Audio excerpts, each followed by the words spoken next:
Doctor Shafiqur রহমানের অবমাননাকর মন্তব্যের জন্য প্রচলিত ফৌজদারি ও সাইবার আইনে দ্রুত বিচার নিশ্চিত করা, নারী সমাজকে হেয় করার দায়ে তাকে অবিলম্বে প্রকাশ্যে ও নিঃশর্ত ক্ষমা চাইতে বাধ্য করা। বাংলাদেশ জামাতে ইসলামীর আমির ডক্টর শফিকুর রহমান এবং দলটির শীর্ষ নেতৃবৃন্দ বিভিন্ন সময় যেমন আল জাজিরায় দেওয়া সাক্ষাৎকার ও দলীয় দলিলে উল্লেখ করেছেন যে কোনো নারী রাষ্ট্রপ্রধান, প্রধানমন্ত্রী, রাষ্ট্রপতি, প্রধান বিচারপতি বা কোনো সংস্থার প্রধান হতে পারবে না।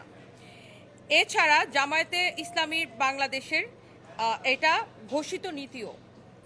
এই অবস্থান সংবিধানের অনুচ্ছেদ ২৭ ও ২৮-এর সরাসরি লঙ্ঘন। আরপিও অনুযায়ী কোনো দল যদি সংবিধানের মৌলিক কাঠামোর লিঙ্গ সমতা বিরুদ্ধে অবস্থান নেয় তবে সে রাজনৈতিক দলের নিবন্ধন বাতিলযোগ্য। রাষ্ট্র পরিচালনায় নারীদের অংশগ্রহণের অধিকার কেড়ে নেওয়া একটি চরম অসাংবিধানিক আদর্শ।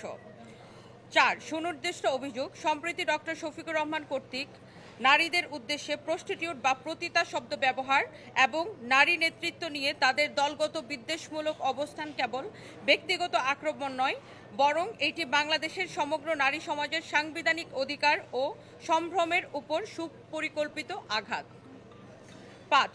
আমাদের আইনি দাবি ও প্রত্যাশা, নারী সম্মান ও সাংবিধানিক অধিকার কোনো রাজনৈতিক আপোষের বিষয় হতে পারে না। এমতাবস্থায় আমরা নিম্নোক্ত দাবিগুলো উত্থাপন করছি: নিবন্ধন বাতিল ও পর্যালোচনা। সংবিধান ও আরপিওর শর্ত লঙ্ঘনের দায়ে বাংলাদেশ জামাতে ইসলামীর রাজনৈতিক নিবন্ধন বাতিলের বিষয়টি খতিয়ে দেখে দ্রুত আইনি ব্যবস্থা গ্রহণ করা। আইনগত ব্যবস্থা, ডক্টর শফিকুর রহমানের অবমাননাকর মন্তব্যের জন্য প্রচলিত ফৌজদারি ও সাইবার আইনে দ্রুত বিচার নিশ্চিত করা।